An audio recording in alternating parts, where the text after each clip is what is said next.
Okay, ji. So, Bismillahirrahmanirrahim.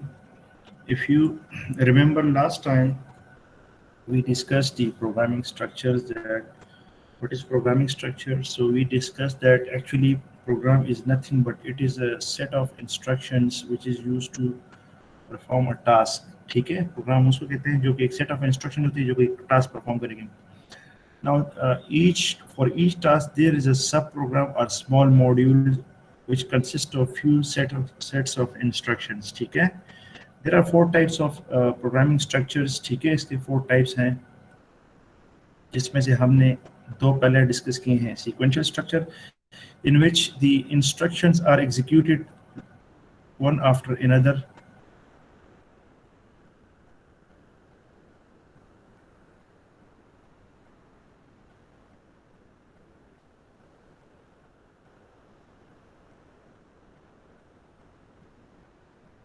Such that no statement is either repeated or skipped.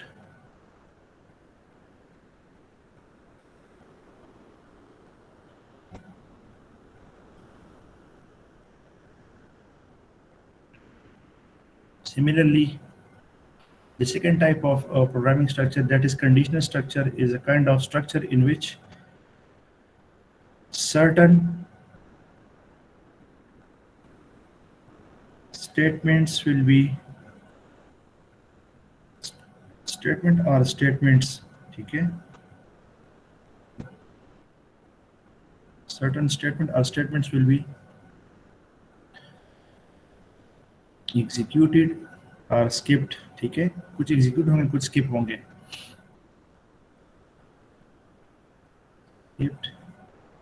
Based on condition. ठीक है, किसी condition के base पे हम कुछ स्टेटमेंट जो है स्किप करते हैं और कुछ एग्जीक्यूट करते हैं. So today we are going to discuss the third type of programming structure, that is called looping structure. ठीक है, it is also known as iterative structure or repetitive structure because based on the condition one statement or a group of statements will be repeated. ठीक है, एक statement या बहुत सारे statement जो है वो रिपीट होंगे based on certain condition. Now they are basically used for 2 purposes. Which one? Number 1, to execute the statement or the number of statement for a specific number of times. याद रखना है कि आपने किसी स्टेटमेंट को कुछ quantity में उसको बार बार रिपीट करके यूटिलाइज करना है. फॉर एग्जांपल, आप किसी स्टेटमेंट को डिस्प्ले पे लाना चाहते हो रिपीटेडली, फॉर एग्जांपल 10 टाइम्स, तो इसके लिए आप लूप लगा सकते हो. दूसरी इसकी यूटिलिटी ये है कि आप एक सीक्वेंस ऑफ वैल्यूज अगर प्रिंट लगाना चाहते हो, प्रिंट करना चाहते हो या यूटिलाइज करना चाहते हो, तो उस केस में भी आप ये जो है लूपिंग स्ट्रक्चर यूज करते हो. फॉर एग्जांपल, आपने काउंटर लगाना हो किसी प्रोग्राम में, काउंटर, तो काउंटर के लिए आपको लूप लगाना पड़ेगा. ठीक है, काउंटर क्या होता है कि वो सीक्वेंस ऑफ ऑर्डर में जो है ना, सीक्वेंस में काउंटिंग करता है 1 2 3 अप टू इस तरह. ठीक है, किसी प्रोसेस में आपने काउंटर लगाना है तो उसके लिए आपको लूप लगाना पड़ेगा. किसी प्रोसेस को आप स्टेप बाय स्टेप इंक्रीमेंट या काउंट करना चाहते हैं या ऑपरेट करना चाहते हैं तो उसके लिए आपको लूप लगाना पड़ेगा. Now there are 3 types of loop statements available in the C++. कौन कौन से हैं? while loop फर्स्ट आता है, फिर उसके बाद है do while, फिर तीसरा है for loop. ठीक है, आप तीनों के एक एक करके डिस्कस करते हैं, लेकिन उसमें जाने से पहले हमें टाइप्स ऑफ लूप डिस्कस करना है. Now there are fundamentally two types of loops. एक को कहते हैं काउंटर कंट्रोल लूप मैं आपको बताता हूँ, और दूसरे को कहते हैं sentinel control loop. Counter control loop वो होता है जिसमें हम एक काउंटर सेट करते हैं वेरिएबल. इसमें हमारे पास एक वेरिएबल होता है, उसको हम कहते हैं काउंटर वेरिएबल, जो कि काउंटिंग करता है 1 2 3 इस तरह. और हम कहते हैं कि यार अगर ये काउंटर वेरिएबल जो है, लेट्स सपोज वो n है, ये हो जाए 100 या 50 या 10 या 20, ठीक है, या 1000, तो एक खास लिमिट हम लगा लेते हैं कि इस लेवल तक ये काउंटिंग करे. या यानी अगर आपने किसी प्रोसेस को जितने नंबर ऑफ आइटरेशंस पे चलाना है उसके लिए हम काउंटर कंट्रोल लूप लगाते हैं. ठीक है, अच्छा, ये 3 चीजों पर डिपेंड करता है ये आइटरेशन जो होती है. कौन कौन से 3 चीजें हैं? एक है इनिशियल वैल्यू, ठीक है, एक इनिशियल वैल्यू होती है ऑफ द काउंटर वेरिएबल। यानी इनिशियल वैल्यू क्या है, n इज इक्वल टू 1 है, 11 है, 0 है, ठीक है, 101 है, ठीक है, 21 है, 25 है, इस तरह 37 इनिशियल वैल्यू जो भी है, एक इनिशियल वैल्यू होगी। फिर एक टर्मिनेटिंग कंडीशन होता है, जैसे कि हम कहते हैं कि यार अगर n इज इक्वल टू 100 हो जाए तो ये एक टर्मिनेटिंग कंडीशन है, या n इज इक्वल टू 1000 हो जाए, ठीक है, या 10,000 हो जाए। So these are actually terminating conditions. तो अगर काउंटर इस वेरिएबल की वैल्यू इस वैल्यू तक पहुंच जाएगी तो हम कहते हैं प्रोसेस स्टॉप हो जाएगा, तब तक ये चलता रहेगा। और फिर उसके बाद होती है इंक्रीमेंटिंग और डिक्रीमेंटिंग वैल्यू। अब ये काउंटिंग की डिपेंड करता है कि अगर आपकी इनिशियल वैल्यू स्मॉलर है और फाइनल वैल्यू जो है वो क्या है, वो हाइयर है, ठीक है, या टर्मिनेटिंग कंडीशन हाइयर है, तो फिर आप क्या लगाओगे, फिर आप इंक्रीमेंट लगाओगे, ठीक है। इसके अलावा अगर आपके पास इनिशियल वैल्यू जो है वो हाई है, ठीक है, और टर्मिनेटिंग कंडीशन आपके पास लेट सपोज स्मॉल वैल्यू है इनिशियल वैल्यू से, फिर आप डिक्रीमेंट काउंटर लगाते हो। डिक्रीमेंट और इंक्रीमेंट क्या होता है, इंक्रीमेंट होता है to increase the value by 1 of variable by 1,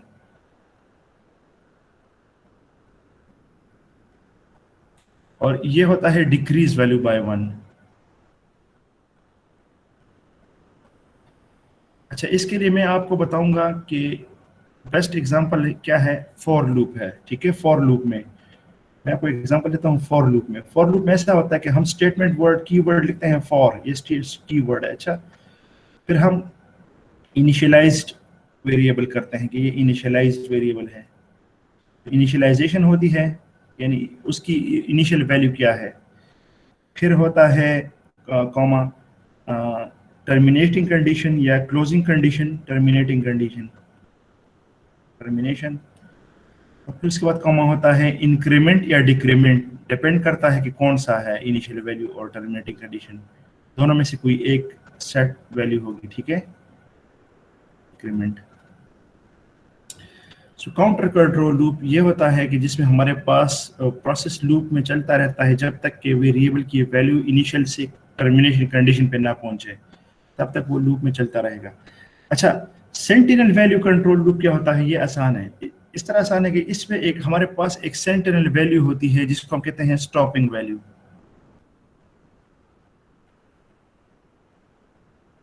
stopping और हाल्टिंग वैल्यू,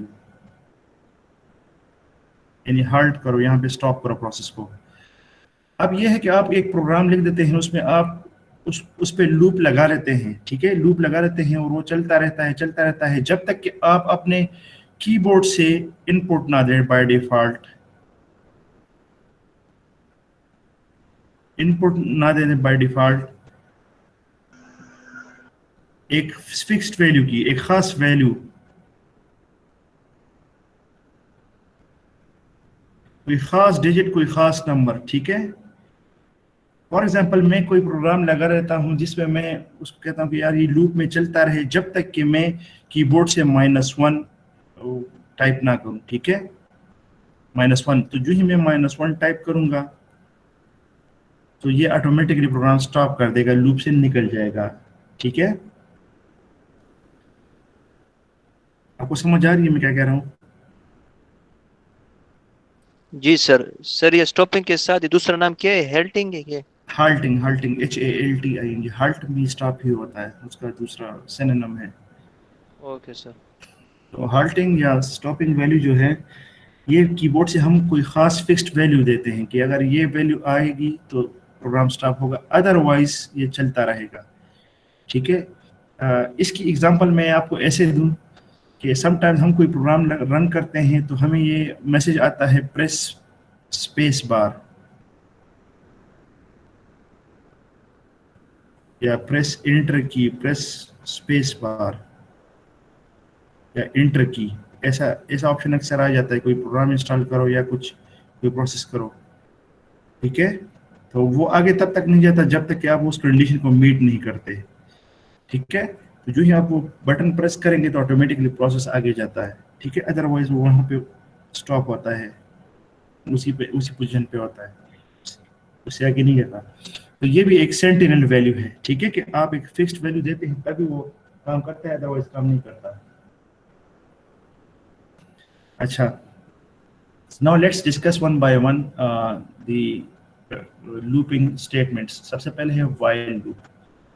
अच्छा, while loop पहला स्टेटमेंट है, इसका जो सिंटेक्स है, टेक्निक है, वो क्या है कि आप पहले कीवर्ड लिखेंगे while, उसके बाद कंडीशन लिख देंगे पैरेंथेसिस में, ठीक है, और फिर अगर वो कंडीशन ट्रू होती है, इफ ट्रू, अगर वो ट्रू होती है, then the statement just below this while condition will be executed, ठीक है, वो रन होते हैं। अगर वो फॉल्स होता है तो फिर वो ऑटोमेटिकली रन नहीं होते, ठीक है। अच्छा, तो ये एक स्टेटमेंट भी हो सकता है या ग्रुप ऑफ स्टेटमेंट्स भी हो सकते हैं, ठीक है। तो ग्रुप ऑफ स्टेटमेंट्स हो तो फिर उनको हम करली ब्रैकेट्स के अंदर इनक्लोज करते हैं, ठीक है। ये जो करली ब्रैकेट्स है, ये जो मिडल ब्रैकेट्स हैं, जिसको हम दरमियानी ब्रैकेट बोलते हैं, ठीक है, तो उसमें आप स्टेटमेंट्स को लिखते हैं, जितने भी स्टेटमेंट्स होते हैं वो सारे के सारे एग्जीक्यूट होते हैं अगर कंडीशन ट्रू होती है। तो इसका ब्लॉक डायग्राम ऐसा है कि आप आते हैं स्टेटमेंट, यहाँ पे चेक करते हैं कंडीशन, अगर कंडीशन ट्रू होती है तो वो स्टेटमेंट वापस जाती है दोबारा यहाँ पे, ठीक है, एक बॉडी स्टेटमेंट एग्जीक्यूट करती है,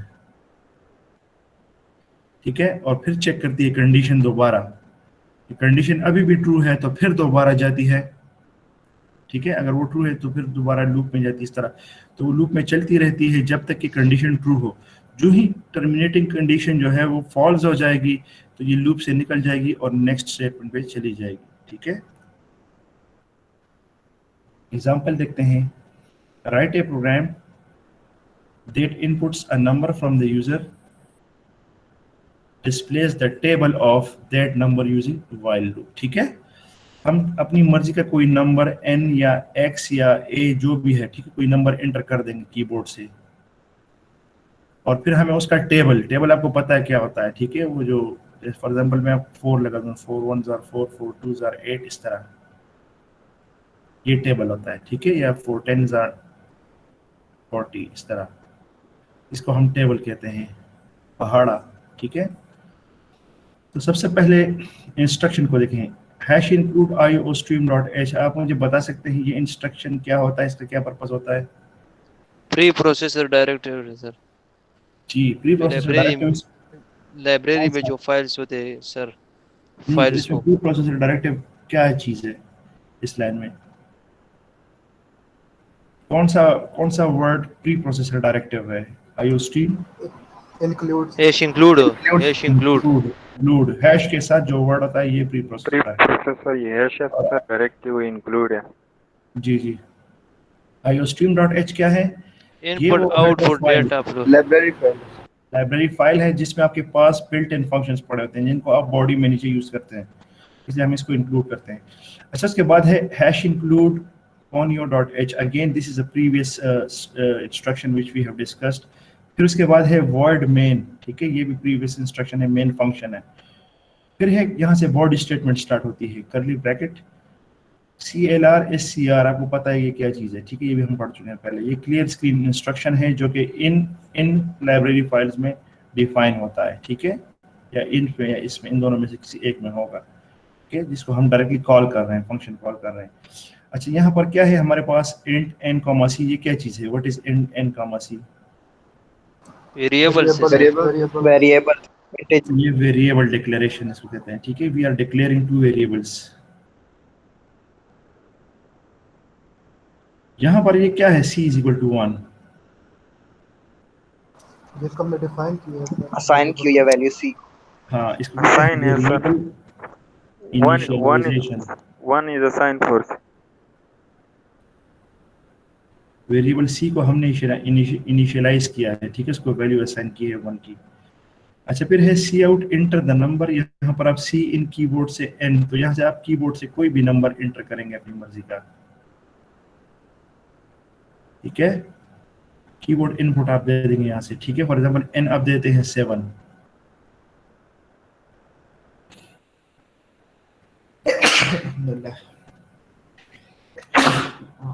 सॉरी। अच्छा, वाइल अब देखिए यहाँ से कंडीशन स्टार्ट होती है, और लूप यहाँ से हम चेक कर रहे हैं, ठीक है, while c C is less than or equal to 20, counter जो है काउंटर वेरिएबल है, इसको हम कहेंगे ये टर्मिनेटिंग कंडीशन है।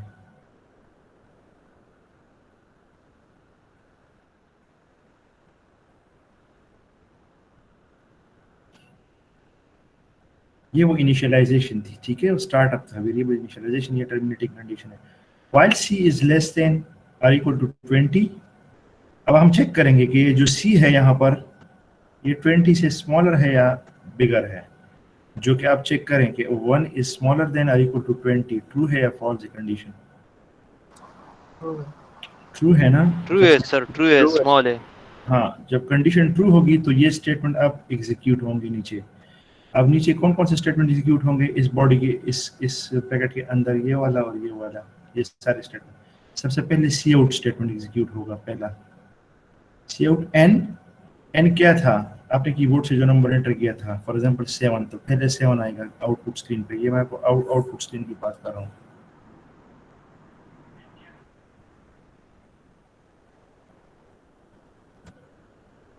पहले n प्रिंट होगा, n7 हमने टाइप किया था, फिर उसके बाद ये इन्वर्टेड कोड के अंदर स्टैरिक है, तो यहाँ पर क्या है, ये स्टैरिक प्रिंट होगा। फिर उसके बाद c प्रिंट होगा, c की वैल्यू क्या है, करंटली 1 है, तो 1 प्रिंट होगा। उसके बाद इक्वल टू इन्वर्टेड कोड्स के अंदर है, तो inverted equal to inverted print होगा।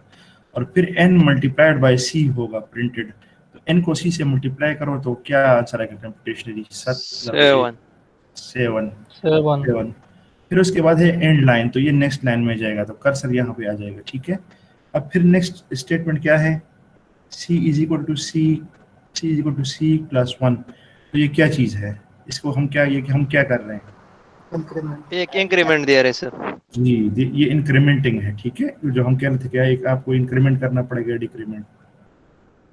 अच्छा, याद करें, इसको लिखने के लिए मैं आपको 2-3 तरीके समझाता हूँ। एक तो ये तरीका है ना, c is equal to c plus 1, ये लिख सकते हैं आप ये भी लिख सकते हैं c प्लस प्लस, ठीक है, ये दूसरा हो गया, ये भी ठीक है, अगर इसकी जगह ये लिखे। तीसरा ये है c प्लस इक्वल टू 1, ये तीसरा तरीका है, ठीक है।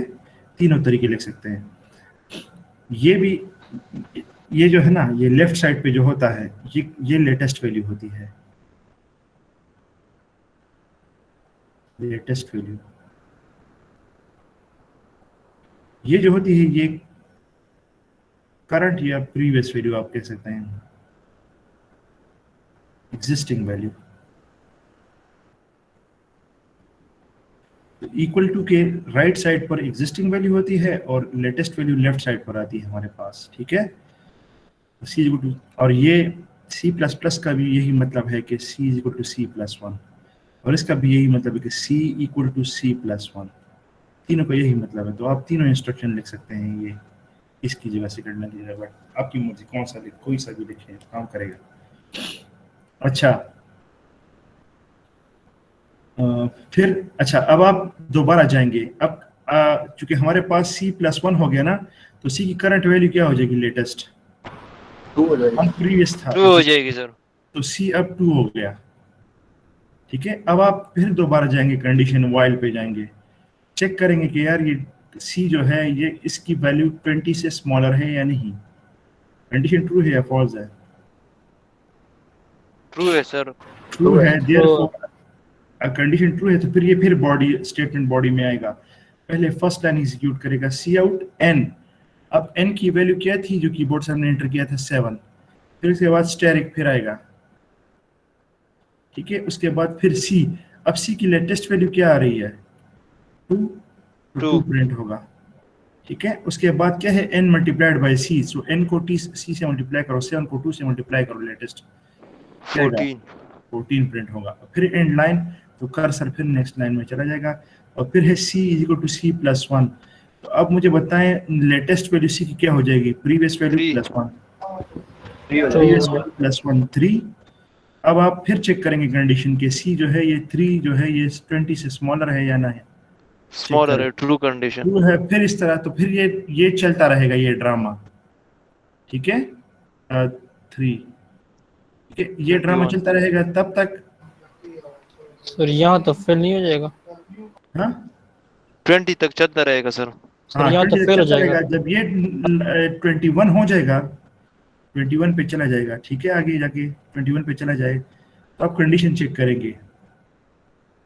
21 पे कंडीशन चेक करेंगे कि c is less than or equal to 20, condition true होगी या false. 21 is less than or equal to 20, ये ट्रू है या फॉल्स? फॉल्स। फिर फॉल्स फॉल्स हो गया। जाएगी। जो ही ये फॉल्स हो जाएगी ना, कंडीशन फॉल्स हो जाएगी, तो फिर ये स्टेटमेंट एग्जीक्यूट नहीं होंगे या ब्लॉक के अंदर जो है, बल्कि ये नेक्स्ट डायरेक्ट नीचे आएगा गेट ch पे, और जो स्क्रीन पे जो भी आउटपुट होगा वो आपको नजर आएगा। उसके बाद है ये, तो आखिरी लेट आंसर आपके पास जो बीच में आया होगा वो 20 तक काउंट किया होगा, ठीक है, तो जो कि आपके पास आंसर होगा। तो आपको आउटपुट स्क्रीन पे इस तरह 7 का टेबल नजर आएगा फ्रॉम 1 to 20, ठीक है। Yes sir.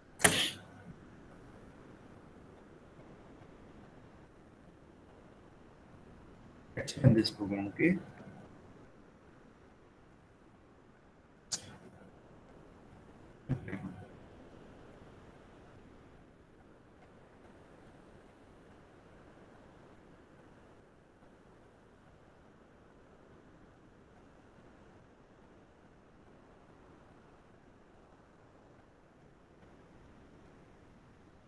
अच्छा, कोई भी नंबर मुझे बताएं जिसका हमने 5। 5, और ये 5 का टेबल आ गया, ठीक है सामने। इस तरह आप टेबल जनरेट कर सकते हो। अच्छा, मैं इसका रेंज भी चेंज कर सकता हूँ, ठीक है, मैं इसको 40 कर देता हूँ। काउंटर वेरिएबल की टर्मिनेटिंग कंडीशन, तो ये और भी आगे चला जाएगा।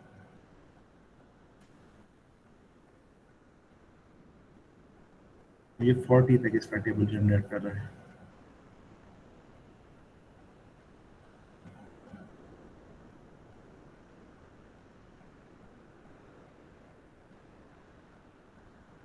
ओके, तो आपकी मर्जी कि आप किस तरह प्रोग्राम एडिट करते हैं। अच्छा, फिर है, वापस आके जाएं लेक्चर पे। ये अब बात करते हैं डू वाइल लूप की, जो सेकंड टाइप ऑफ स्टेटमेंट है इसमें, ठीक है। डू वाइल लूप क्या करता है एक्चुअली इसमें हमारे पास ये होता है कि स्टेटमेंट हम पहले लिख देते हैं और कंडीशन बाद में आती है, ठीक है। तो हम लिख देते हैं डू, ये कीवर्ड, अच्छा ये सारे कीवर्ड्स हैं, do is a keyword, do. फिर उसके बाद हमने वो जो स्टेटमेंट एग्जीक्यूट करने होते हैं वो एक एक करके लिख देते हैं विद इन ब्रैकेट्स। अगर एक है तो एक सिंपल लिखें ब्रैकेट, अगर एक से ज्यादा है तो वो लिखें। और आखिर में फिर नीचे आ जाता है वाइल। वाइल और वाइल के बाद आ जाता है कंडीशन चेक करना। यहाँ पे आप कंडीशन चेक करते हैं, ठीक है। तो इसमें और उसमें फर्क क्या होता है वाइल में और डू वाइल में? इसमें दोनों में फंडामेंटल फर्क ये है कि अगर वहां पर आपके पास कंडीशन फॉल्स हो जाए, वाइल की मैं बात कर रहा हूँ, वाइल की मैं बात कर रहा हूँ, ठीक है, वाइल की, जस्ट वाइल की। अगर कंडीशन फॉल्स है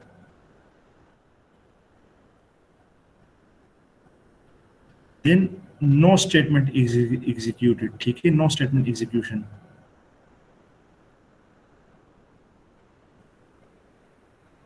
डू वाइल में ये होता है कि अगर कंडीशन आपके पास फॉल्स है,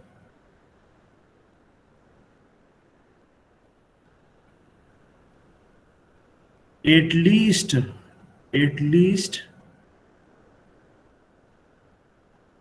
one time statement is executed, statement या स्टेटमेंट्स जो भी हैं is are executed। फर्क दोनों में ये है फंडामेंटली। अच्छा, एक में स्टेटमेंट अगर कंडीशन फॉल्स हो तो एक भी रन नहीं होगी, एक दफा भी नहीं एग्जीक्यूट होगी। इसमें अगर कंडीशन फॉल्स हो जाए, सेम भी कंडीशन फॉल्स हो जाए, ठीक है, क्या होगा, एटलीस्ट एक दफा तो स्टेटमेंट एग्जीक्यूट होंगे, और अगर ट्रू हो जाए तो फिर तो वो लूप में ही चलेगा जब तक आपने टर्मिनेटिंग कंडीशन लगाया हो, ठीक है। दोनों में फंडामेंटल फर्क ये है। अच्छा, so write a program that gets 2 number from the user and displays the result of the first number, result of what, first number raised to the power of second number। यानी अगर मैं इधर दे दूं x, y, तो मुझे ये चाहिएगा output जो है f वो होगा x पावर y। इसका आउटपुट मुझे देगा, ठीक है। समझ आ रही है आपको मैथमेटिकली कि मैं क्या कह रहा हूँ? जी सर। अच्छा, hash include iostream.h old story old story old story, यहाँ पे old, clear screen old, int abr, ठीक है, ये वेरिएबल्स हैं तो ये भी ओल्ड स्टोरी हो गया। सी आउट, ये भी ओल्ड स्टोरी। सी इन, यहाँ से आप कीबोर्ड से फर्स्ट एंटर कर देंगे, कीबोर्ड से फर्स्ट नंबर एंटर करेंगे, फर्स्ट इनपुट।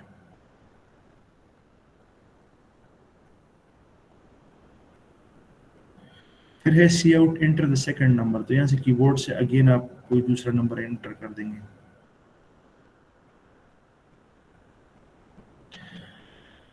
ठीक है, अब हमारे पास इसके अलावा दो वेरिएबल्स हैं, सी भी है और आर भी है, ठीक है, तो उनको हमने इनिशियलाइज किया है, ये वेरिएबल्स इनिशियलाइज हो गए।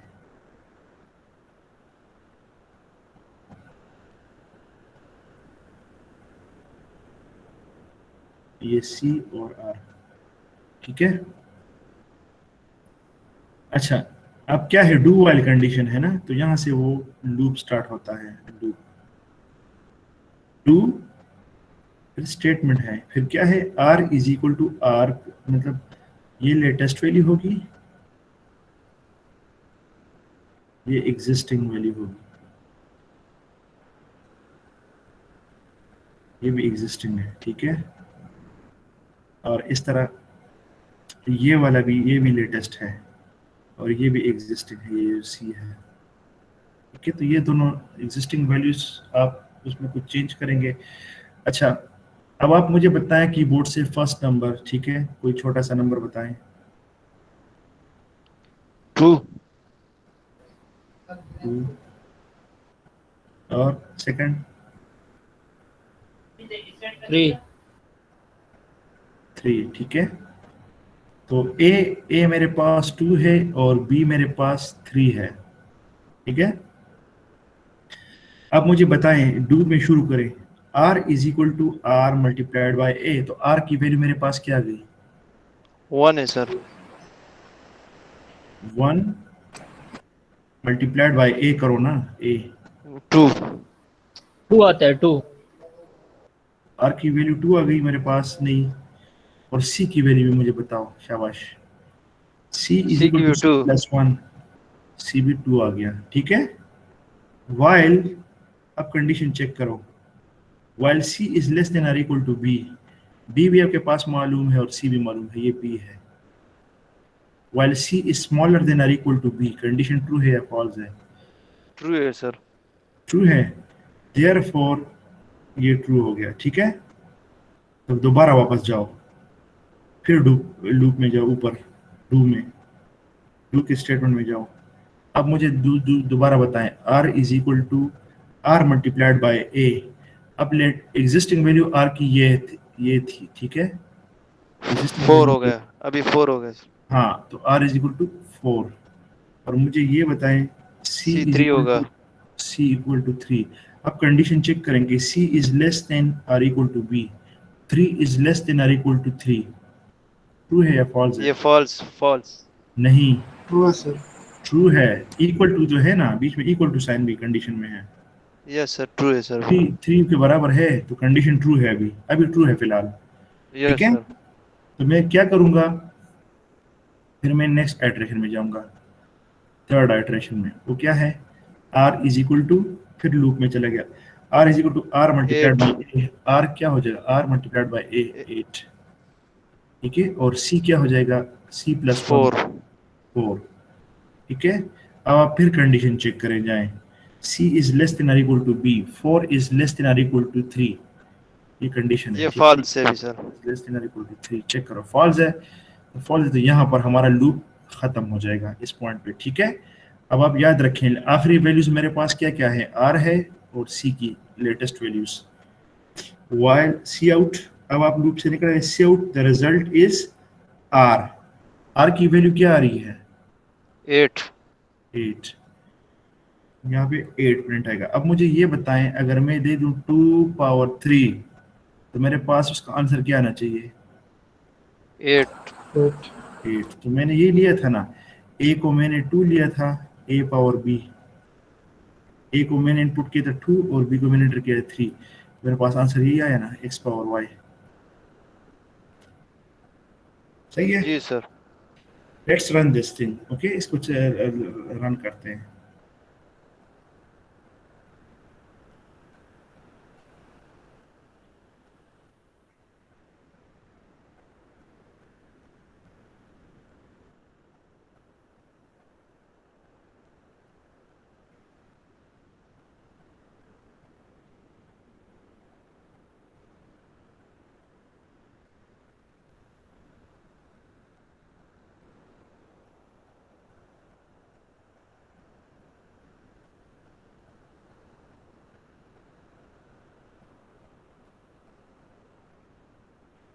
फर्स्ट नंबर क्या है बताएं?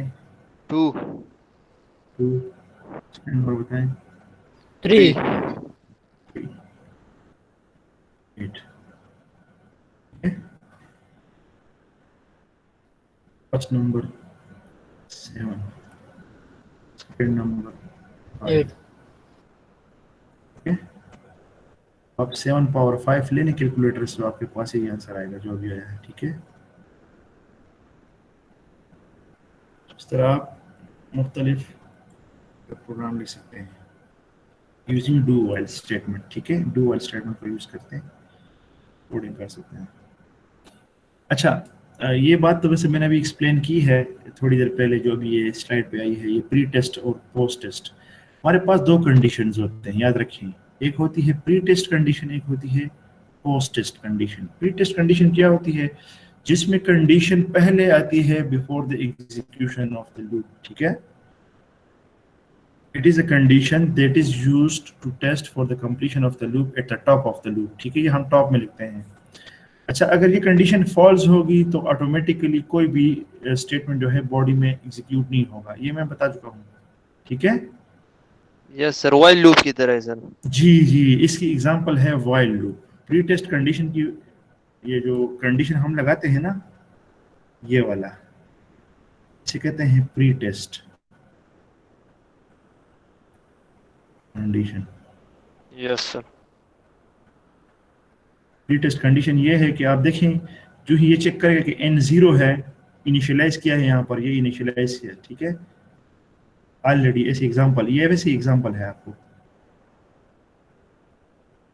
ये चेक करेगा कि ये ट्रू है या फॉल्स है। जब ये ट्रू है कि बॉडी चलेगी, अगर ये फॉल्स होगा तो फिर ये नहीं चलेगी।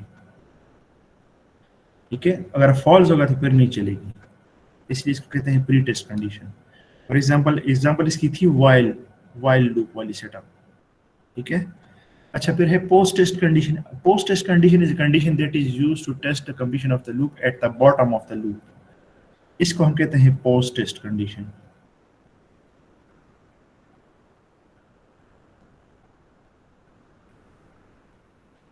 जिसमें स्टेटमेंट पहले आते हैं। ठीक है, statement comes first and the condition comes later. वहां पर क्या था? Do while। हाँ जी, डू वाइल। ये डू वाइल जो है, ये पोस्ट टेस्ट सेटअप वाला एक वो है, एग्जांपल है। ये मैं एक्सप्लेन कर चुका हूँ, आपको आना चाहिए।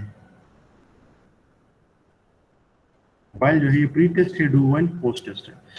फिर नेक्स्ट है जो लूपिंग स्ट्रक्चर में हमारे पास थर्ड टाइप ऑफ टेक्निक है, उसको कहते हैं फॉर लूप।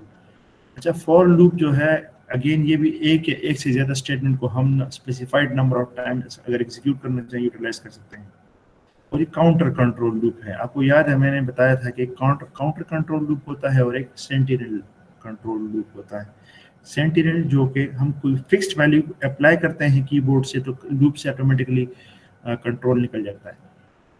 अच्छा, ये बहुत ही फ्लेक्सिबल है, इसलिए ये ज़्यादातर फ्रीक्वेंटली यूज होता है। ठीक है, इसकी यूटिलिटी बड़ी आम है ये फॉर लूप की। ठीक है, अगर आप प्रोग्रामिंग के लूप के प्रोग्राम देखें तो अक्सर ज़्यादातर औकात में लोग फॉर लूप ज़्यादा यूज़ करते हैं, बिकॉज ये बहुत सिंपल है, वर्सटाइल भी है और फ्लेक्सिबल भी है और आसान है। ठीक है, अच्छा, इसका टेक्निक क्या है? आप पहले कीवर्ड लिखेंगे फॉर, ये तो कीवर्ड है। फिर इसमें आप 3 पार्ट्स हैं। एक पार्ट है इनिशियलाइजेशन, यानी आप वेरिएबल को काउंटर वेरिएबल की बात कर रहा हूँ। ठीक है, क्योंकि काउंटर कंट्रोल लूप है तो काउंटर वेरिएबल की बात हो रही है यहाँ पे। तो इनिशियलाइजेशन होता है पहला, फिर उसमें होता है टर्मिनेटिंग कंडीशन, कंडीशन से मुराद टर्मिनेटिंग कंडीशन, और थर्ड स्टेप में होता है इंक्रीमेंट या डिक्रीमेंट, डिपेंड करता है कि दोनों में इनिशियलाइज्ड वैल्यू हाई है या टर्मिनेटिंग कंडीशन। अगर इनिशियलाइज्ड वैल्यू स्मॉल है और टर्मिनेटिंग कंडीशन हाई है तो फिर इंक्रीमेंटिंग पे आप जाओगे। अगर इनिशियलाइज्ड वैल्यू हाई है और टर्मिनेटिंग कंडीशन स्मॉलर वैल्यू है तो फिर आप डिक्रीमेंटिंग पे जाओगे। ठीक है? Yes, उसके sir. बाद अगर कंडीशन आपके पास आप चेक करोगे और कंडीशन ट्रू है, इफ ट्रू है, ठीक है, अगर कंडीशन ट्रू हुई तो फिर आप स्टेटमेंट को एग्जीक्यूट करोगे जो बॉडी में आपने लिखे होंगे, ठीक है, जो कर्ली ब्रैकेट्स के अंदर होते हैं, ठीक है, तो सारे के सारे स्टेटमेंट एग्जीक्यूट होंगे अगर आपके पास कंडीशन ट्रू है। यानी कि एक एग्जांपल है यहाँ पर आपके पास, ठीक है, फॉर अगर हमारे पास दो वेरिएबल्स हैं, ठीक है, x और y, दोनों को हमने इनिशियलाइज किया है और दोनों को हम एक वेरिएबल भी ले सकते हैं और एक से ज्यादा भी ले सकते हैं, ठीक है। For x equal to 1 comma y equal to 1, तो हमने दो इनिशियलाइज्ड वेरिएबल ले लिए x कॉमा y, ठीक है, और बीच में सेमी कॉलन डालना है, ठीक है, ये इंपॉर्टेंट चीज है, सेमी कॉलन, ये याद रखिए, कॉमा नहीं है, अच्छा बीच में सेमी कॉलन है। अगर वेरिएबल्स हैं आपस में तो कॉमा होगा, लेकिन इनिशियलाइजेशन और इसके बीच में सेमी कॉलन होगा, इन तीनों चीजों के बीच में। ये कंडीशन क्या है? Condition is x is less than और इक्वल टू 10, तो ये कंडीशन हो गया। और फिर है x प्लस प्लस और y प्लस प्लस, चूंकि ये स्मॉलर है, देखिए इनिशियलाइज्ड वैल्यू स्मॉलर है टर्मिनेटिंग कंडीशन से, इसलिए इंक्रीमेंटिंग पे चल रहे हैं हम, इंक्रीमेंटिंग करेंगे। अगर ये पहले 10 होता और ये 1 होता तो फिर हम डिक्रीमेंट पे जाते, माइनस माइनस करते। इंक्रीमेंट के लिए हम प्लस प्लस यूज करते हैं और डिक्रीमेंट के लिए हम माइनस माइनस यूज करते हैं। जैसे कि मैंने आपको कहा था कि c is equal to c plus 1 is same as c plus plus, ठीक है, इसी तरह c is equal to c minus 1 same है c माइनस माइनस के, ठीक है, तो दोनों एक ही चीज है, डिक्रीमेंटिंग और इंक्रीमेंटिंग। एक्सक्यूज मी सर इसमें हमने y के लिए कंडीशन नहीं दी है। हाँ, कोई बात नहीं, कोई ये तो बात नहीं। आपकी मर्जी है, आप प्रोग्राम को x वेरिएबल से कंट्रोल करना चाहते हो या y कंडीशन से, या दोनों से भी कर सकते हो, आपकी मर्जी। Okay sir. अच्छा नेक्स्ट है, write a program that finds the sum of the squares of the integers from 1 to n, ठीक है, where n is a positive value entered by the user, ठीक है, आपको समझ आ रही है मैं क्या कह रहा हूँ?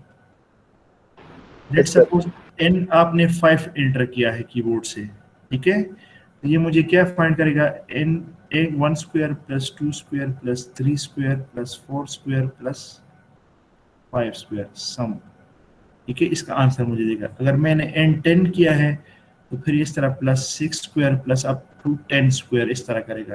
अगर मैंने n 100 किया है तो फिर इस तरह plus up to 100 square calculate करके आंसर देगा, ठीक है, ये सम सीरीज है, ये वाली क्वेश्चन है, सही। अच्छा, hash include iostream.h old story, conio.h old story, wordman old story, ये old story, clear screen old story, int n, c, दो वेरिएबल्स आ गए, ठीक है, ये इंटीजर है। अब देखें ये भी एक वेरिएबल है। अच्छा, long int is data type. अच्छा, long int is again data type. क्यों? क्योंकि ये सम जो होगी इसकी वैल्यू बहुत बड़ी वैल्यू हो सकती है, ठीक है, बिकॉज इंटीजर की मैंने आपको लास्ट क्लास में बताई थी कि इंटीजर की जो रेंज है वो -32,000 से लेकर +32,000 के बीच में जो भी नंबर्स होंगे वो इस रेंज में लाई कर सकते हैं, ठीक है। अगर आपका आंसर 32,000 से ज्यादा है, लेट्स से 35,000 में आ रहा है कहीं पे, तो फिर आप सिंपल इंटीजर यूज नहीं कर सकते, ठीक है, फिर आपको लॉन्ग और या डबल वगैरह यूज करना पड़ेगा, बड़ा साइज, उसका रेंज फिर बढ़ जाता है आंसर का, ठीक है। तो इसलिए हम जो वेरिएबल है, वेरिएबल सम, ये वेरिएबल का नाम है, ठीक है, इसमें लॉन्ग इंट वाला जो डेटा टाइप है वो यूज करेंगे। तो हमारे पास 3 वेरिएबल्स हो गए, 3 वेरिएबल्स हैं। एक जो है इंट है, n, c और सम, 3 वेरिएबल्स हो गए, ठीक है, और लॉन्ग इंट डेटा टाइप है, इसका साइज बड़ा है इसलिए हम बड़ा आंसर उसमें से डिफाइन कर सकते हैं। अदरवाइज अगर हमारा आंसर बड़ा हो उस गिवन डेटा रेंज से जो, और हमने यहाँ पे इंट सम लिखा हो, तो आंसर हमारा निकल आएगा तब भी, लेकिन वो गलत होगा। इस फिनोमेना को हम कहते हैं इंटीजर ओवरफ्लो।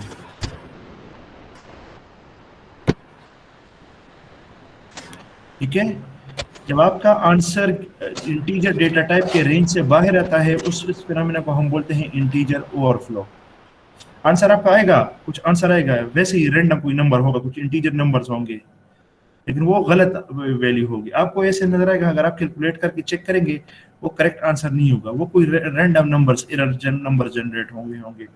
तो जब आप रेंज से बाहर जाते हैं कि किसी गिवन डेटा टाइप के, आपके पास आंसर तो आ जाता है लेकिन वो ओवरफ्लो होता है, उस रेंज से आप निकल जाते हैं, इसलिए हम हायर डेटा टाइप पे फिर जाते हैं। तो इंटीजर की बजाय हम सिंपल इंटीजर नहीं यूज करते बल्कि हम लॉन्ग इंटीजर यूज कर रहे हैं। आई hope I made you understand. क्योंकि ये वो दो इंटीजर जो है ये 2 बाइट्स स्पेस ऑक्युपाई करता है। ये मेरे ख्याल में 8 है कि 4 है, 8 बाइट्स है मेरे ख्याल में, और ये 4 है। सो ये 4 है और ये 8 है। ठीक है, तो आंसर आपके पास बड़ा भी सकता है। अच्छा, अब ये वेरिएबल डिक्लेयर कर दिए, फिर उसके बाद ये इनिशियलाइज भी किया है, सम को 0 पे इनिशियलाइज किया है, इसको इनिशियलाइजेशन होते हैं।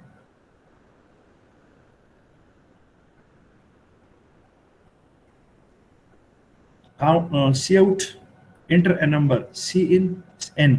अब यहाँ पर आप कीबोर्ड से इनपुट नंबर दे देंगे कोई भी। ठीक है, कीबोर्ड से कोई इनपुट दे दें। लूप यहां से आपका स्टार्ट होता है, देखें, for c equal to 1, for c equal to 1 semicolon c is less than or equal to n semicolon c plus plus। ठीक है, ये हमारे पास ये स्टेटमेंट है। तो ये क्या चीज है? ये इनिशियलाइजेशन है वेरिएबल की, काउंटर वेरिएबल की इनिशियलाइजेशन है। ये क्या है? c is less than or equal to n, terminating condition, terminating condition है जी। और ये क्या है? C++ इंक्रीमेंट, इंक्रीमेंट है जी, एग्जैक्टली। तो होगा क्या, पहले हम चेक करेंगे C और N। हम अब मुझे बताएं, कीबोर्ड से आपने कोई नंबर एंटर किया है, छोटा सा नंबर बताएं, कोई स्मॉल। 4। ठीक है, तो ये चेक करेगा कि 1 इज स्मॉलर और इक्वल टू 4। ठीक है, ये आपने N की वैल्यू 4 एंटर किया है कीबोर्ड से, तो ये चेक करेगा कि कंडीशन ट्रू है या फॉल्स है, ट्रू है या फॉल्स है। ट्रू है सर, ट्रू है। अब ये स्टेटमेंट रन करेगा नीचे वाला, कौन सा वाला? Sum is equal to sum plus c multiplied by c। तो अब मुझे ये जो है ना, ये लेफ्ट वाला सम, ये लेटेस्ट वैल्यू होगी, आंसर होगा लेटेस्ट वैल्यू, लेफ्ट साइड वाली। ये जो दूसरा वाला सम है ना, ये वाला, ये एग्जिस्टिंग वैल्यू होगी। ठीक है, तो लेटेस्ट वैल्यू क्या होगी सम की, मुझे बताएं शाबाश। 1 होगी सर। सम की पुरानी वैल्यू क्या पड़ी है? 0। 0 plus c multiplied by c। c की वैल्यू क्या है करंटली? 1 है। 1 तो 1 मल्टीप्लाइड बाय 1, तो 1 प्लस 0 से क्या आंसर आएगा? 1। अब c प्लस प्लस करो, काउंटर वेरिएबल को इंक्रीमेंट करो। तो 1 था, तो अब c प्लस प्लस c क्या हो गया? 2 हो गया ना। अब फिर कंडीशन पे आ जाएं, कंडीशन चेक करें, c इज लेस देन और equal to n, 2 is less than और इक्वल टू 4। ये चेक करें, ट्रू है फॉल्स? ट्रू। जब 2 इज लेस देन और इक्वल टू 4 तो ट्रू है, इसलिए हम क्या करेंगे, फिर नीचे स्टेटमेंट रन करेंगे, sum is equal to sum plus c multiplied by c। अब मुझे सम की नई वैल्यू बताओ। एग्जिस्टिंग वैल्यू आपके पास सम की वैल्यू थी 1 पुरानी, एक स्टेप पहले, 1 plus c multiplied by c, तो 2 प्लस मल्टीप्लाइड बाय 2 5 आएगा। 5। तो सम मेरे पास 5 आ गया। अब c प्लस प्लस करो, c प्लस प्लस के बाद मेरे पास c की वैल्यू हो गई 3। तो अब दोबारा कंडीशन चेक करो, n से ये छोटा है या बड़ा है c की वैल्यू? छोटा है छोटा है तो ट्रू है ना। ट्रू है। तो फिर ये स्टेटमेंट होगी sum is equal to sum plus C multiplied by C. तो सम की वैल्यू होगी sum 5 plus C multiplied by C, 3 multiplied by 3 9, 9 plus 5 14 14, और सी प्लस प्लस करो तो काउंटर वेरिएबल हो जाएगा 3 प्लस 1। और अब फिर कंडीशन चेक करो कि ये n से स्मॉलर है या इक्वल है या ग्रेटर है, क्या है। इक्वल। इक्वल है, कंडीशन ट्रू है ट्रू है सर। यस तो सर। फिर आप Yes, फिर sir. सम कैलकुलेट करो दोबारा। मुझे बताओ सम इज इक्वल टू क्या है, पुराना सम यानी ये वाला वही पुराना sum plus C multiplied by C 30 30 30, ठीक है। फिर सी प्लस प्लस करो, सी इज इक्वल टू 5। 5 अब कंडीशन फिर चेक करो, सी इज लेस देन और इक्वल टू 4 या 5, फॉल्स। फॉल्स है। तो अब ये स्टेटमेंट इस दफा रन नहीं होगी, कंडीशन फॉल्स होगी, ठीक है सम वाली। तो मेरे पास जो लेटेस्ट वैल्यू होगी वो अब नेक्स्ट उसके बाद स्टेटमेंट क्या है, cout sum of the series is equal to sum, variable sum में जो वैल्यू पड़ी होगी तो क्या पड़ी है 30। तो आपके पास सामने ये स्टेटमेंट नजर आएगा, उसके आगे लिखा होगा, तो आपने 5 एंटर किया होगा और ऑटोमेटिकली उसके नीचे सीरीज का सम आ जाएगा। फिर है गेट सी एच, आपके पास सामने स्क्रीन पे प्रिंट नजर आएगा कि सम सीरीज का ये है। समझ आ गई। जी sir. Yes sir.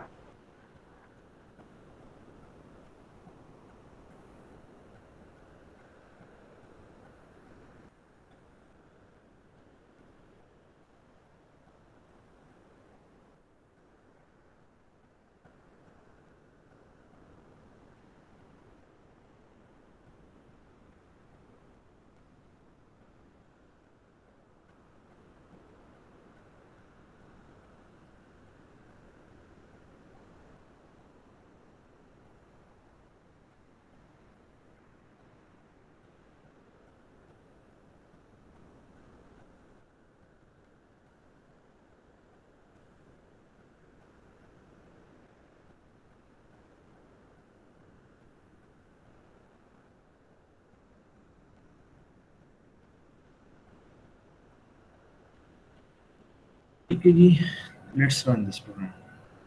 Enter a number, ठीक है, let's suppose I enter the number 8। अब ये इसका आंसर जो है ये 204 आया है। आप चेक करें जरा कि 1 जमा 2 जमा 3 जमा 4 जमा 5 इस तरह स्क्वायर स्क्वायर निकालो और सबको ऐड अप करो तो आपके पास 204 आंसर आता है या नहीं आता। ओके, या जो हमने उधर एंटर किया था, क्या एंटर किया था, 4 एंटर किया था। सीरीज क्या है इस तरह, सही है। जी सर। Yes sir. अच्छा, अब बात करते हैं नेस्टेड लूप की, ठीक है। इससे पहले हमने नेस्टिंग पढ़ी थी कंडीशनल स्टेटमेंट में, अगर आपको याद हो। Yes last sir. नेस्टिंग, तो इस तरह हमारे पास लूप्स में जो है ना उसमें भी नेस्टिंग हो सकती है, ठीक है। अगर हम एक लूप के अंदर दूसरा लूप अप्लाई करते हैं तो हम उसको कहते हैं ये नेस्टेड लूप है, ठीक है। So a loop within loop is called nested loop. अच्छा, जितने आप नंबर ऑफ इनर लूप्स बढ़ाते जाते हैं ना, यानी उसके अंदर दूसरा फिर तीसरा फिर चौथा, तो उतनी जो है वो उसकी अगेन कॉम्प्लेक्सिटी बढ़ जाती है। तो इसलिए हम इसको मिनिमम नंबर पे अक्सर रखते हैं, ज़्यादा आगे नहीं जाते। अच्छा, ये इनर लूप पे कब जाता है, जब आपके पास आउटर लूप का कंडीशन ट्रू हो जाए, ठीक है। अगर आपको ये ट्रू हो तो फिर ये इधर आएगा, कंट्रोल नेक्स्ट लूप में जाएगा। अदरवाइज अगर ये फॉल्स होगा, ठीक है, तो फिर जो ये इनर स्टेटमेंट या ये जो बॉडी होगी दूसरे लूप में नहीं जाएगा, बाकी कंडीशन से बाहर ही निकल जाएगा, क्योंकि ये उसके बॉडी में आता है। आप देखिए करली ब्रैकेट्स के अंदर दूसरा लूप आ रहा है, ये जो आपको ब्लू लाइन नजर आ रहा है ये आउटर लूप है, जो नीचे रेड लाइन में नजर आ रहा है आपको ये जो है ना ये इनर लूप है। तो आपके पास एक आउटर लूप होगा, एक इनर लूप होगा, ठीक है। अच्छा, फॉर एग्जाम्पल आपके पास ये दो वेरिएबल्स हैं फॉर आई और जे, इंट आई जे, ठीक है। So for I equal to 1, I को मैं इनिशियलाइज कर रहा हूँ, 1 वैल्यू दे रहा हूँ, फिर मैं कंडीशन चेक लगा रहा हूँ I is less than or equal to 2, तो ये कंडीशन यहाँ पर ट्रू है इस केस में मेरे पास, ठीक है। तो फिर मैं नेक्स्ट लाइन पे जाऊंगा और फिर नेक्स्ट फॉर लूप अप्लाई करूंगा, for j equal to 1 j is less than or equal to 3, ठीक है। तो अगर ये ट्रू होगा तो फिर मैं नेक्स्ट लाइन पे जाऊंगा इससे। अच्छा, अब यहाँ पर ये नेस्टेड लूप के लिए मैं आपको एक रूल ऑफ थंब या गोल्डन रूल बता देता हूँ, ठीक है। याद रखें, ये नेस्टेड लूप के लिए रूल ऑफ थंब या गोल्डन रूल है। रूल ऑफ थंब क्या है?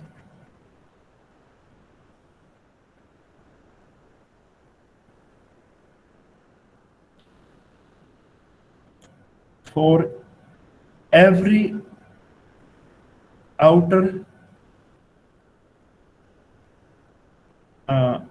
iteration,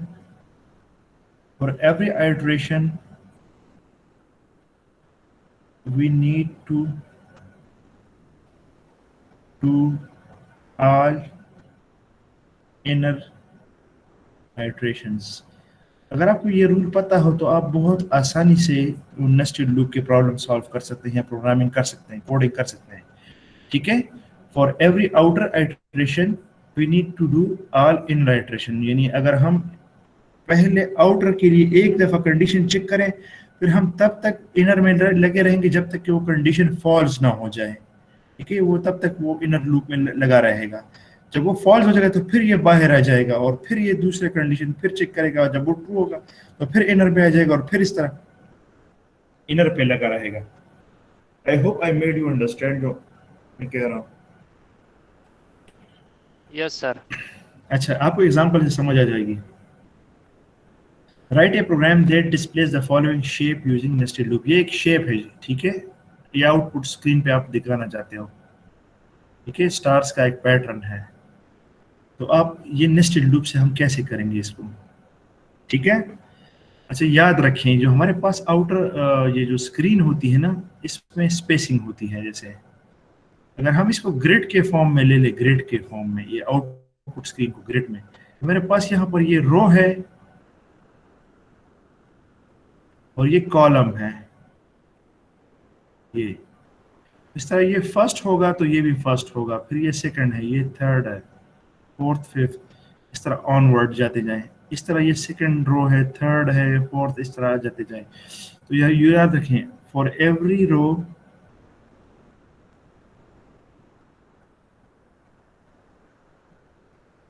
we will solve all column iterations। ये रूल याद रखिए, आपको समझ आ जाएगी, ठीक है। यानी एक रो के लिए, यानी एक के लिए, फर्स्ट रो के लिए आपने फर्स्ट कॉलम भी एग्जीक्यूट करना है, सेकंड भी, फिर थर्ड भी, फिर फोर्थ, फिर आपने नेक्स्ट कॉलम पे जाना है, फिर सेकंड कॉलम रो में, सेकंड रो में फिर फर्स्ट कॉलम, फिर सेकंड, फिर थर्ड, फिर फोर्थ, फिर अप टू एन, इस तरह जाएंगे। इस तरह आप थर्ड रो पे आएंगे, थर्ड रो से फिर फर्स्ट कॉलम, फिर third. I hope I made you understand मैं क्या कहना चाह रहा हूँ, ठीक है। अच्छा, यानी ये फर्स्ट रो है, ये फर्स्ट कॉलम हो गया, ठीक है।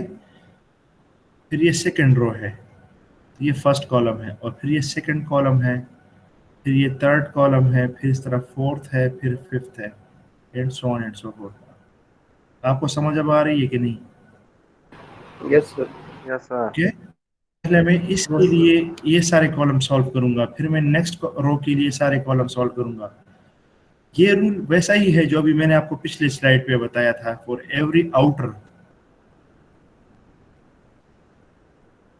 Will solve all inner iterations, ठीक है। For every outer iteration, rule of thumb जो मैंने बताया अभी। अब देखें यहाँ पे, तो हैश इंक्लूड ये पुराना स्टेटमेंट है, ये भी पुराना है, ये भी पुराना है, ये भी पुराना है, ठीक है। ये भी पुराना है। ये देखें यहाँ पर इंट आई जे, दो वेरिएबल्स डिक्लेयर हो गए।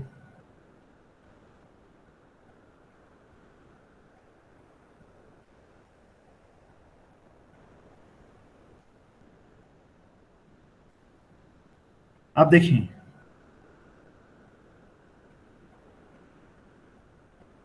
तो पहला आता है वो आउटर होता है, ठीक है, आउटर लूप जो पहला फॉर आएगा, और i इक्वल टू 1, तो i को मैंने इनिशियलाइज किया है, ठीक है, ये इनिशियलाइज है।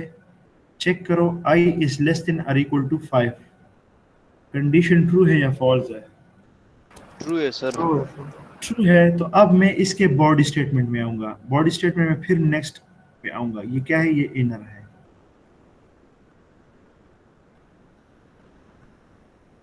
अब मेरे पास i1 है, ठीक है, ये फर्स्ट इटरेशन में कर रहा हूं, कंडीशन ट्रू है, i इज लेस देन और इक्वल टू 5, कंडीशन ट्रू है।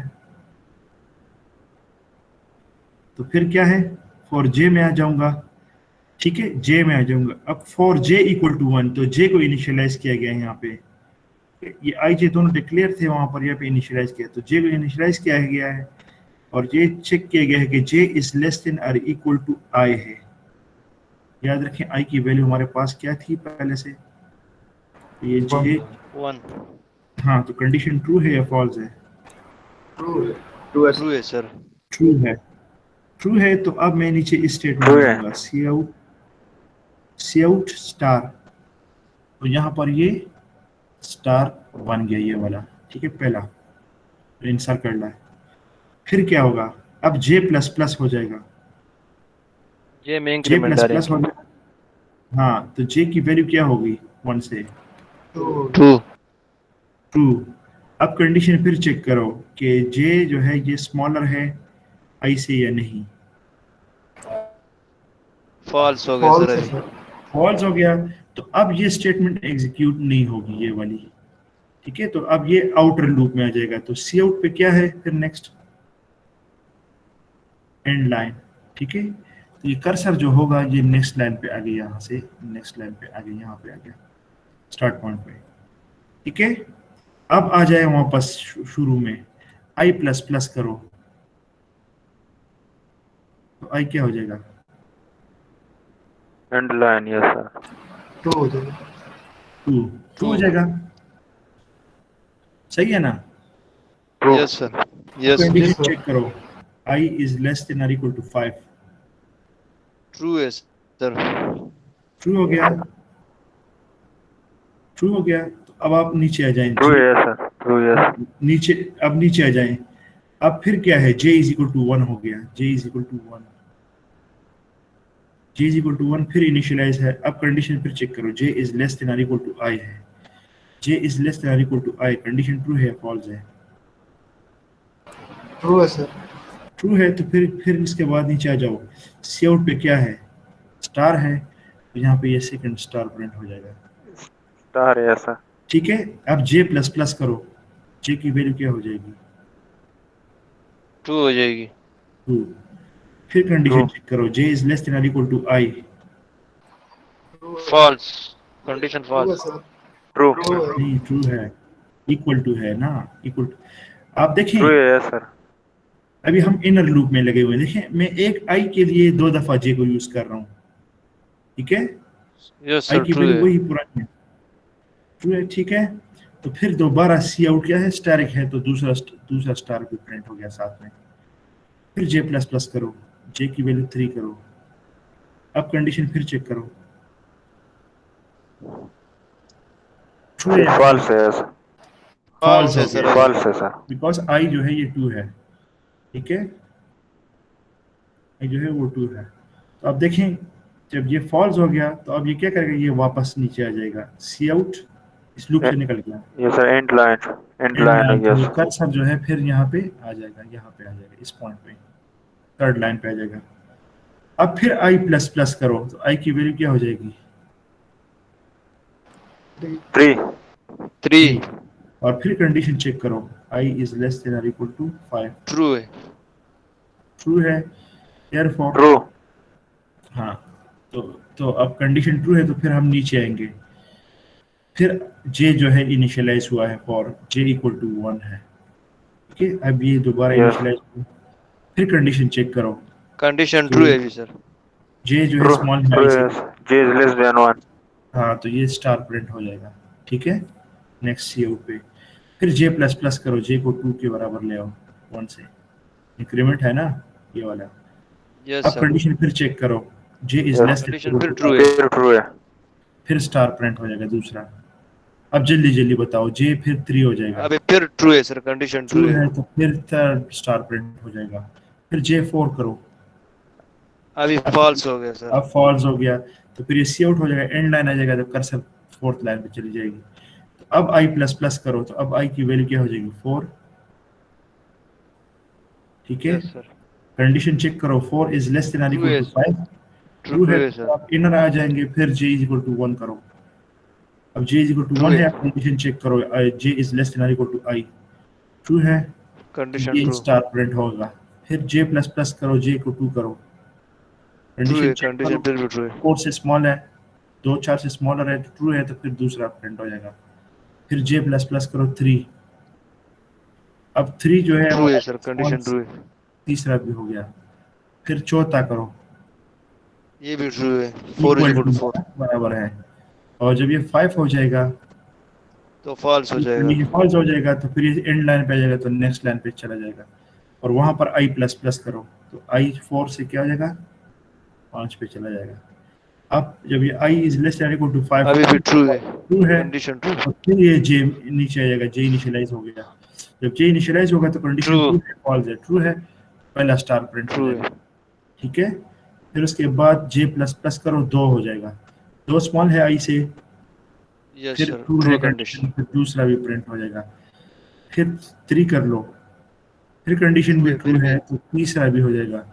फिर 4 हो जाएगा, 4 ट्रू है तो फिर 4 भी ट्रू है, और फिर जब j की वैल्यू 5 हो जाएगी, ये भी कंडीशन फिर इक्वल भी टू ट्रू है, ट्रू है। जब j की वैल्यू 6 हो जाएगी तो ये फॉल्स हो जाएगा। तो फॉल्स। हाँ जी, तो फिर ये एंड लाइन पे आ जाएगा, तो फिर ये i प्लस प्लस हो जाएगा। ठीक है, दोबारा तो i अब क्या है, i क्या हो जाएगा, 6 हो जाएगा। अब कंडीशन चेक करो, i इज लेस देन और इक्वल टू 5, अभी ट्रू है फॉल्स है फॉल्स, सर, फॉल्स है, फॉल्स। ये इनर, फॉल्स। हाँ अब ये इनर लूप में नहीं जाएगा, ठीक है, बल्कि ये डायरेक्ट सीधा आ जाएगा बाहर गेट ch। तो आपके पास इस तरह का एक पैटर्न बन गया स्क्रीन पे, पहला 1 होगा, फिर दूसरा होगा, 2 होंगे, तीसरे में 3 होंगे, चौथे में फिर 4 होंगे, इस तरह के, आखिर में 5 होंगे। ठीक है, आउटपुट स्क्रीन पे इस तरह होगा। लेट्स ट्राई टू रन जी दिस। सर,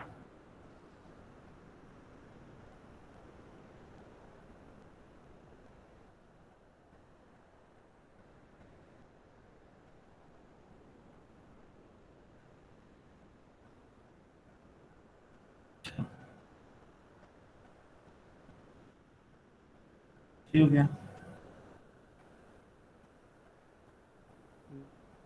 ठीक है।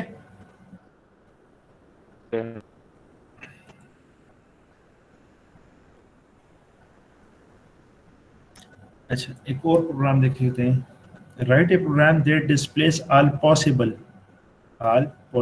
Combinations of 1 2 3। ठीक है, 1 2 3 के पॉसिबल कॉम्बिनेशन हमें प्रिंट करने स्क्रीन पे।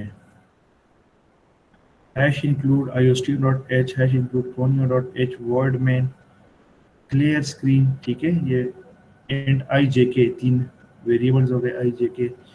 अब देखें first outer,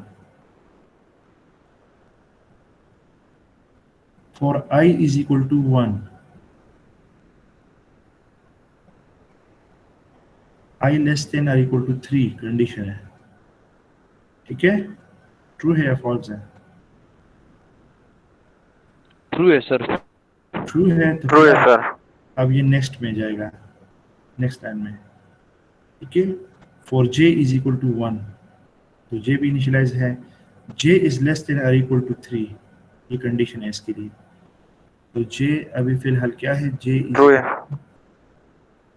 j is equal to 1 है, याद रखिए i भी 1 है और j भी 1 है। अच्छा, कंडीशन ट्रू है, अब ये नेक्स्ट लाइन पे जाएगा। ठीक है, ये सेकंड लूप है। ठीक है, अब for k is equal to 1 and k is less than और इक्वल टू 3, ये थर्ड वेरिएबल k हो गया। तो ठीक है, k भी 1 है इस वक्त है शुरू में, आई भी 1 है, जे भी 1 और के भी 1 है। अच्छा, के 1 हो गया तो अब के कंडीशन ट्रू है या फॉल्स है? ट्रू है सर। ट्रू है। True है जब सर। ये ट्रू है, ये इनर मोस्ट है, ठीक है, ये थर्ड जो है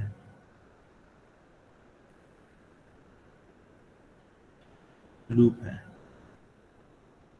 सी आउट क्या है? आई की वैल्यू फॉलोड बाय जे की वैल्यू फॉलोड बाय के की वैल्यू। तो आई और जे और के की वैल्यू प्रिंट करो तो एक हो जाएगा 1 1 1। आपको समझ आ गई? Yes sir। आप क्या करोगे पहले? Yes sir.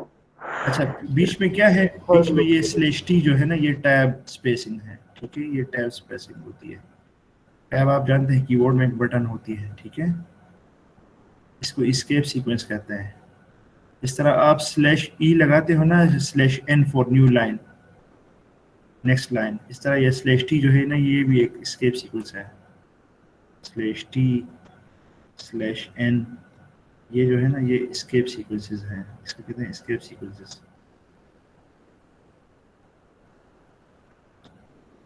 तो ये आपको बता दिया कि ये टैब स्पेस है। टैब की नहीं, कीबोर्ड पे लेफ्ट साइड पर जो बटन होता है टैब, ये तकरीबन 5 स्पेसेस के बराबर होता है, 5 स्पेसेस के बराबर होता है मेरे ख्याल में, 5 कैरेक्टर्स स्पेस के बराबर होता है, मोर और लेस।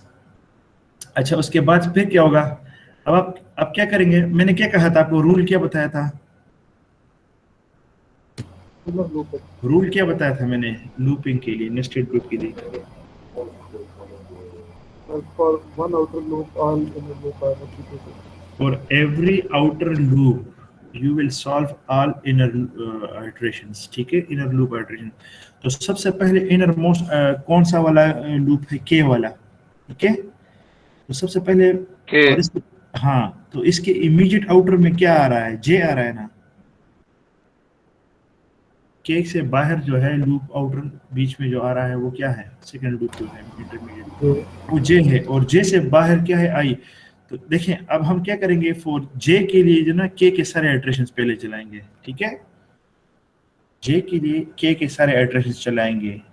अब आप देखें कैसे, के प्लस प्लस करो तो के की वैल्यू क्या हो जाएगी? 2। तो आप देखें, आई और जे को मैं नहीं छेड़ रहा, मैं सिर्फ के को सॉल्व कर रहा हूँ। के 2 हो गया। अब कंडीशन फिर चेक करो, K is less than equal to 3। Condition true है सर। तो फिर सी आउट क्या होगा? I followed by J followed by K. तो आई जे और फॉलोड बाय के, फिर क्या होगा? 1 2। 1 1 2। अच्छा, फिर के प्लस प्लस करो, कंडीशन चेक करो, 2 + 1 ट्रू है ना? 3 3 ट्रू। हाँ, तो फिर क्या है? सी आउट आई जे के। अब आई जे वही है 1 1 और के की वैल्यू क्या है? 3। फिर के प्लस प्लस करो, 4 और हो हो जाएगी। जाएगा। कंडीशन चेक कंडीशन करो, फॉल्स। फॉल्स है। तो अब ये इस लूप से निकल के वापस सेकंड उसमें आ जाएगा। अब जे प्लस प्लस करो,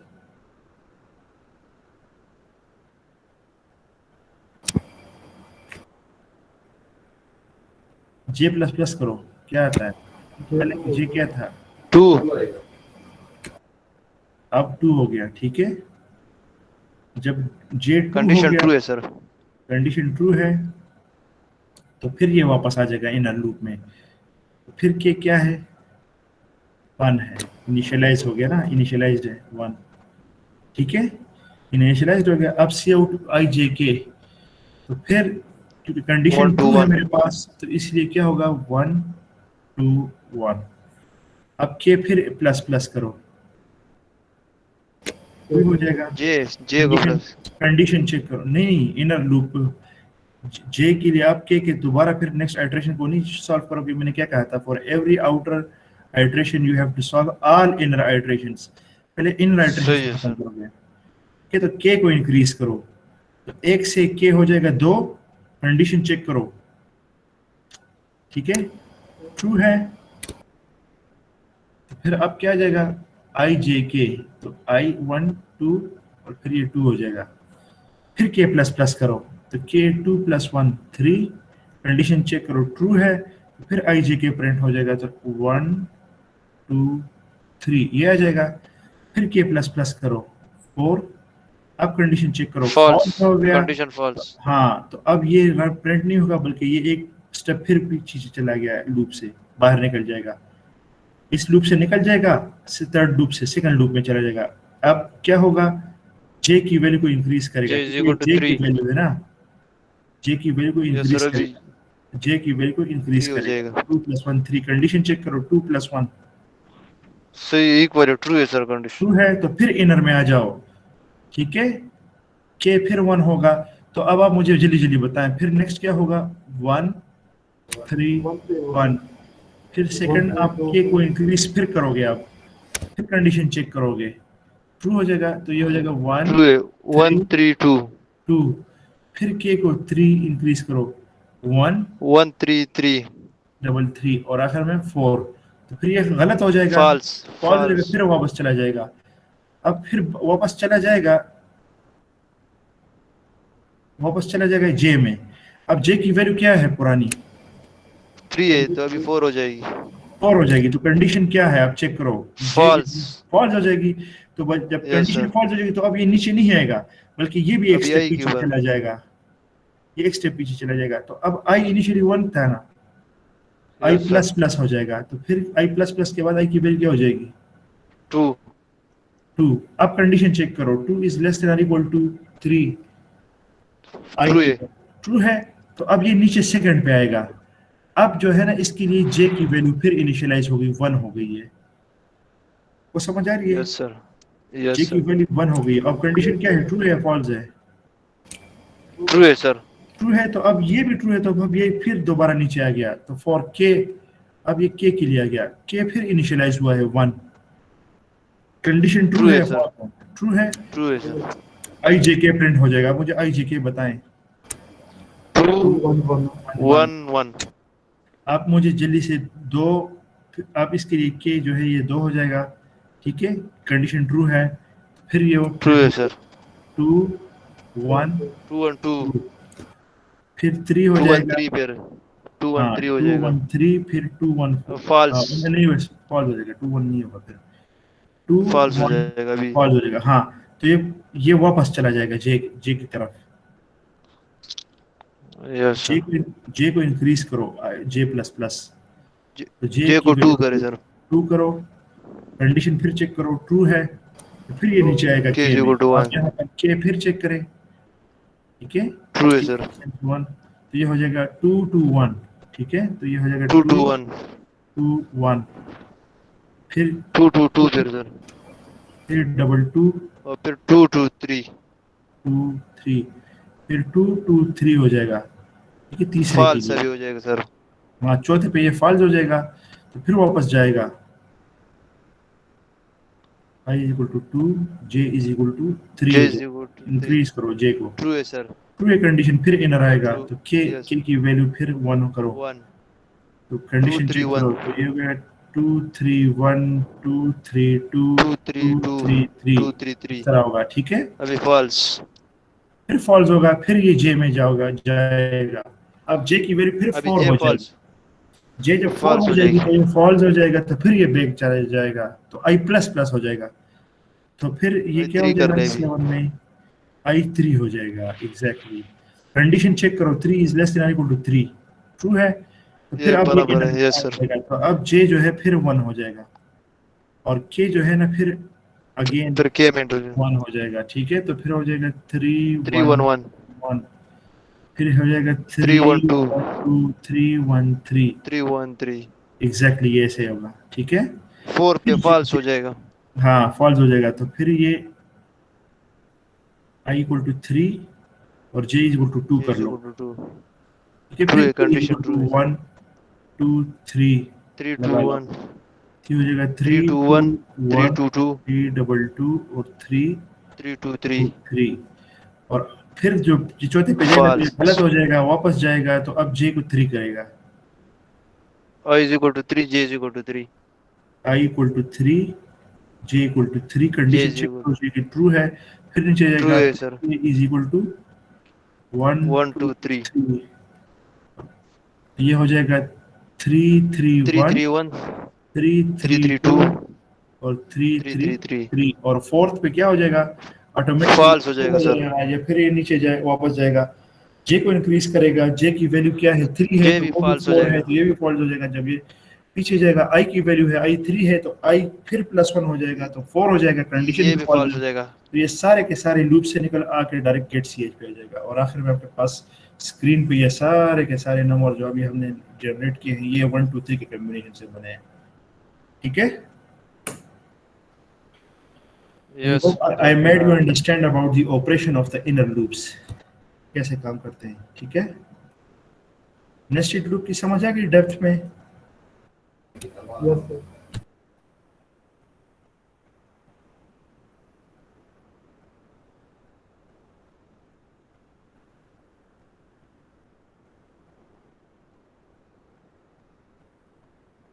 ये देखिए ये वो कॉम्बिनेशन है सारे। अब देखिए बीच में एक टैब स्पेस है, वन टैब की, क्योंकि हमने सारे कॉम्बिनेशन में टैब दिया हुआ है। अगर मैं इधर /n दे दूं यस सर। /n तो फिर ये अगले लाइन में जाएंगे। लाइन चेंज हो जाएगा। हाँ, ये लाइन बाय लाइन नजर आ रहा है आपको, एक लाइन में फिर दूसरी लाइन में फिर तीसरे चौथे इस तरह लाइन। ठीक है, तो 1 2 3 के कॉम्बिनेशन में हमने एक और नंबर जनरेट किए ना पॉसिबल कॉम्बिनेशन में। Yes sir. ठीक है, तो आई hope I made you understand about this looping programming structure. ठीक है, लूपिंग प्रोग्रामिंग स्ट्रक्चर की समझ आ गई।